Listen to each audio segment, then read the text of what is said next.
আসসালামু আলাইকুম এভরিওয়ান। আজকে আমি আপনাদেরকে তৈরি করে দেখাবো গ্যাসের চুলায় অথেন্টিক কাচ্চি বিরিয়ানি কিভাবে রান্না করতে পারবেন সেই রেসিপি।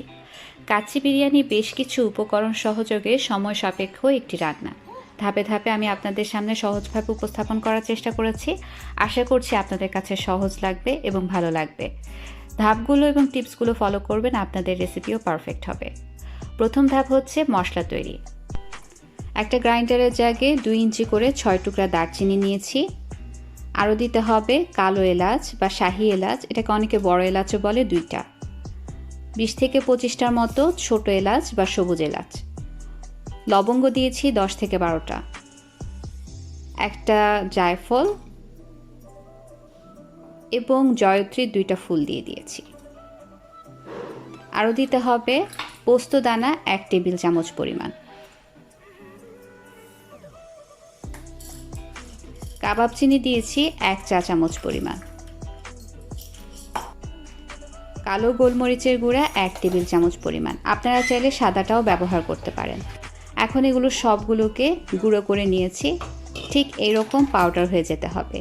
এটাকে আপনারা একটা এয়ারটাইট বক্সে ভরে 6 থেকে 7 মাসের মতো সংরক্ষণ করতে পারবেন। দ্বিতীয় ধাপ হচ্ছে কাচ্চির স্পেশাল আলু। সেই জন্য আমি আধা কেজি পরিমাণ গোল আলু ভালোমতো চামড়া ছিঁড়ে ধুয়ে নিয়েছি।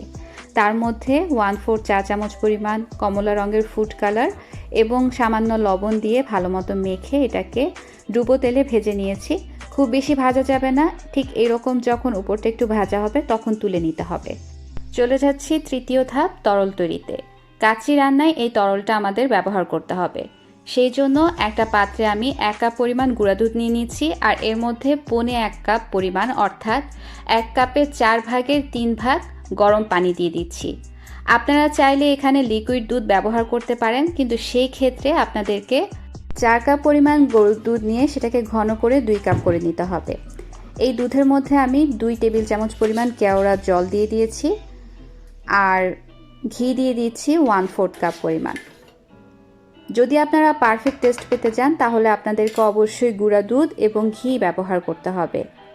তেল দিয়ে দিচ্ছি আধা কাপ পরিমাণ। আমি এখানে যেই তেলে বেরেস্তা ভেজেছি সেটা দেওয়ার চেষ্টা করেছি, তাতে টেস্টটা বেশি ভালো আসে। তারপর আমি এখানে স্যাফরন এসেন্স দিয়ে দিচ্ছি আধা চা চামচ পরিমাণ।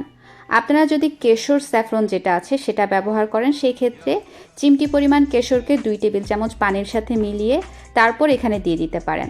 4 নাম্বার ধাপ, চাল তৈরি। সেই জন্য একটা পাত্রে আমি 2 লিটার পানি গরম বসিয়ে দিয়েছি।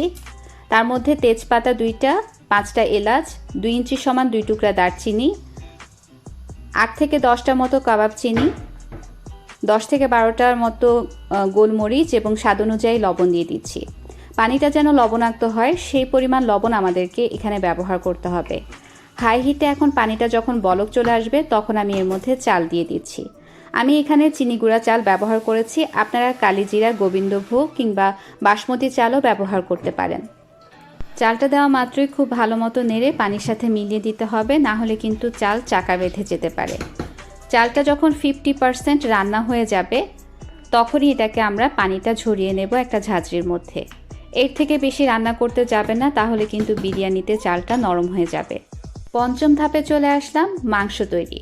সেই জন্য আমি এখানে 2 কেজি পরিমাণ মাংসকে লবণ পানিতে ভিজিয়ে রেখেছি সারা রাত। মাংস যখন কাচ্চির জন্য কাটা হবে খেয়াল রাখবেন 1 কেজি মাংসতে যেন 8 টুকরা থেকে 10 টুকরার মতো হয়, অর্থাৎ কাচ্চির মাংসগুলো একটু বড় সাইজের হতে হবে। লবণ পানিতে ভিজিয়ে রাখার কারণে মাংসটা একটু নরম হয়ে যাবে এবং মাংসের ভিতরে লবণ ভালোভাবে ঢুকে যাবে। ভালো মতো লবণ পানিটা ফেলে দিয়ে ধুয়ে নিয়েছি পরিষ্কার পানি দিয়ে।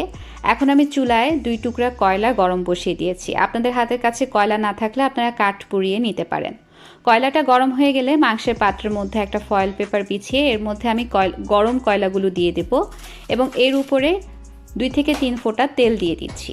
আপনারা ঘিও দিতে পারেন। তারপর সাথে সাথে ঢাকনা দিয়ে এই ধোঁয়ার মধ্যেই মাংসটাকে রেখে দিতে হবে 15 থেকে 20 মিনিটের মতো, কিংবা যতক্ষণ ধোঁয়াটা থাকে ততক্ষণ পর্যন্ত। তাতে মাংসের যে একটা অতিরিক্ত গন্ধ থাকে সেটা চলে যায় এবং খুব সুন্দর একটা ফ্লেভার চলে আসে মাংসের মধ্যে। আমার 15 মিনিট হয়ে গেছে, মাংসটাও প্রিপেয়ার হয়ে গেছে। এখন আমি মাংসটাকে ম্যারিনেট করে নেব। সেই জন্য আমি এর মধ্যে দিয়ে দিচ্ছি 2 টেবিল চামচ পরিমাণ কাঁচা পেঁপে বাটা। আমি চামড়া সহ কাঁচা পেঁপে বাটা নিয়েছি এবং আপনাদের মাংসটা যদি অতিরিক্ত শক্ত হয় তাহলে কাঁচা পেঁপে বাটার পরিমাণটা বাড়িয়ে দেবেন, এটা মাংসটাকে নরম করতে সাহায্য করবে। আরও দিয়েছি 3 টেবিল চামচ পরিমাণ কাঠবাদাম বাটা, 2 টেবিল চামচ পরিমাণ লেবুর রস দিয়ে দিলাম, 3 টেবিল চামচ পরিমাণ আদা বাটা দিয়ে দিচ্ছি, 2 টেবিল চামচ পরিমাণ দিয়ে দিচ্ছি রসুন বাটা। আরও দিয়ে দিতে হবে 3 টেবিল চামচ পরিমাণ শুকনো মরিচের গুঁড়া। আমি এখানে আমার স্বাদ অনুযায়ী ঝাল দিয়েছি, আপনারা আপনাদের স্বাদ অনুযায়ী ঝালটা বাড়িয়ে কমিয়ে নিতে পারেন। টমেটো কেচাপ বা টমেটো সস দিয়ে দিচ্ছি 3 টেবিল চামচ। আমি আবারও বলে দিচ্ছি, আপনারা যদি পারফেক্ট স্বাদ পেতে চান প্রত্যেকটা উপকরণই ব্যবহার করার চেষ্টা করবেন। 1 কাপ পরিমাণ বেরেস্তাকে খুব ভালো মতো এরকম ক্রাশ করে দিয়ে দিচ্ছি। টক দই দিয়ে দিচ্ছি আধা কাপ পরিমাণ, আর কেওড়ার জল দিয়ে দিচ্ছি 1 টেবিল চামচ পরিমাণ। চিনি দিয়ে দিচ্ছি 3 টেবিল চামচ পরিমাণ কিংবা স্বাদ অনুযায়ী। লবণ দিয়ে দিচ্ছি স্বাদ মতো, আর তেল দিয়ে দিচ্ছি আধা কাপ পরিমাণ। আমি এখানে বেরেস্তা ভাজা তেলটা ব্যবহার করছি, তাতে টেস্টটা অনেক বেশি ভালো আসে। যে কাচ্চির মশলাটা প্রথমেই তৈরি করে রেখেছিলাম সেখান থেকে দিয়ে দিচ্ছি 2 টেবিল চামচ পরিমাণ। এখন আমি খুব ভালো মতো এই মশলার সাথে মাংসটাকে মিলিয়ে নেব। পরবর্তীতে যেহেতু কাচ্চি আর নাড়াচাড়া করা যায় না, তাই খুব ভালো মতো মেখে 30 মিনিট রেখে দিব। ষষ্ঠ ধাপে চলে আসলাম, সেটা হচ্ছে সাজানোর পালা। এখন আমি বিরিয়ানিটাকে খুব ভালো মতো সাজিয়ে বসিয়ে দেব। সেই জন্য ম্যারিনেট করা মাংসটাকে আমি খুব ভালো মতো সমান করে বিছিয়ে দিচ্ছি। পাত্রের 4 সাইডে বা পাত্রে যেন সমানভাবে মাংসের টুকরাগুলো এরকম বিছিয়ে দেওয়া হয় সেদিকে খেয়াল রাখতে হবে। প্রত্যেকটা মাংসের টুকরা যেন পাত্রের তলায় লেগে থাকে সেদিকে খেয়াল রাখবেন। তারপর যে আলুগুলো আমরা ভেজে রেখেছিলাম সেগুলোকে সুন্দরভাবে সাজিয়ে দিচ্ছি মাংসের উপরে। একটু এভাবে চেপে ভেতরে ঢুকিয়ে দেবেন, তাহলে মশলাটা আলুর ভেতর ঢুকে যাবে। অন্যদিকে একটা পাত্রে আমি 15 থেকে 20টা কিশমিশ নিয়েছি, 2 টেবিল চামচ পরিমাণ কাঠবাদাম কুচি, আধা কাপ পরিমাণ পেঁয়াজ বেরেস্তা, 1/4 কাপ পরিমাণ মাওয়া কিংবা গুঁড়া দুধ এবং 10 থেকে 12টার মতো আলু বোখরা নিয়েছি। এগুলোকে খুব ভালো মতো মিলিয়ে নিচ্ছি এবং ছিটিয়ে দিয়েছি ম্যারিনেট করা মাংসের উপরে। ঠিক এইভাবে আপনারা আপনাদের স্বাদ অনুযায়ী আলু বোখরার পরিমাণটা বাড়িয়ে কমিয়ে নিতে পারেন। ভালো মতো ছিটিয়ে দেওয়ার পর যেই চালটার পানি আমরা ঝরিয়ে রেখেছিলাম সেটা এর মধ্যে দিয়ে দিচ্ছি এবং খুব ভালো মতো সমানভাবে বিছিয়ে দিচ্ছি মাংসের উপরে। দেখতেই পাচ্ছেন আমার চালগুলো কিন্তু সিদ্ধ হয়ে যায়নি, মাত্র সিদ্ধ হতে শুরু করেছিল, এরকম সময়ে নামিয়ে নিয়েছি। এই চালের উপরে এখন আমি 1/4 কাপের মতো পেঁয়াজ বেরেস্তা ভালো মতো ছিটিয়ে দিচ্ছি।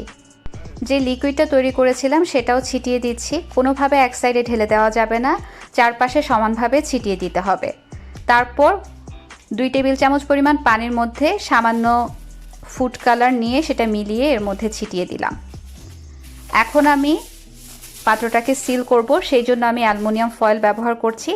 আপনারা চাইলে আটা ব্যবহার করতে পারেন, আটা দিয়ে এবং পানি দিয়ে একটা ডো তৈরি করে সেটা দিয়ে এভাবে সিল করতে পারেন, কিন্তু আমি অ্যালুমিনিয়াম ফয়েল দিয়ে সিল করছি।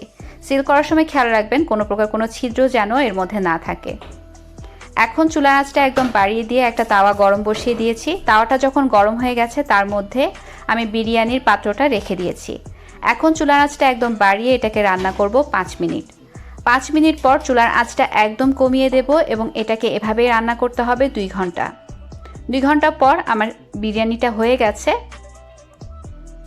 এখন আমি পাত্রটাকে নামিয়ে নিচ্ছি। অবশ্যই খেয়াল রাখবেন চুলার আঁচটা যেন একদম কম থাকে এই 2 ঘন্টাতে। ঢাকনাটা তুলে নিচ্ছি এবং ফয়েল পেপারগুলো সরিয়ে নিচ্ছি। যখন আপনারা বিরিয়ানিটা সিল করবেন অবশ্যই খেয়াল রাখবেন কোনো প্রকার কোনো ছিদ্র যেন না থাকে। ঢাকনায় যদি কোনো ছিদ্র থাকে সেটাও আপনারা একটা কাগজের সাহায্যে বন্ধ করে দেওয়ার চেষ্টা করবেন। এখন আমি এটাকে টেস্ট করে নেব। একটা খুন্তি ঢুকিয়ে দেখছি, যদি এটার মধ্যে পানি লেগে থাকে তাহলে এটাকে আরও আধা ঘন্টার জন্য রেখে দেবেন চুলায়। আর যদি আমার মতো এরকম ক্লিন বের হয় তাহলে বুঝতে হবে কাচ্চি তৈরি হয়ে গেছে। এখন কাচ্চিটাকে কেটে নিতে হবে। সেই জন্য একটা প্লেটের সাহায্যে ঠিক এইভাবে আগে উপরে চালগুলো সরিয়ে নেবেন, তারপর ভেতর থেকে মাংস বের করবেন। এটাই হচ্ছে কাচ্চি কাটার নিয়ম। সাধারণত বাবুর্চিরা এভাবেই কাচ্চি কেটে থাকেন। ভেতর থেকে এক টুকরা মাংস, আলু এবং এরকম পাশ থেকে কিছু চাল দিয়ে তারপর বিরিয়ানিটাকে সার্ভ করা হয়।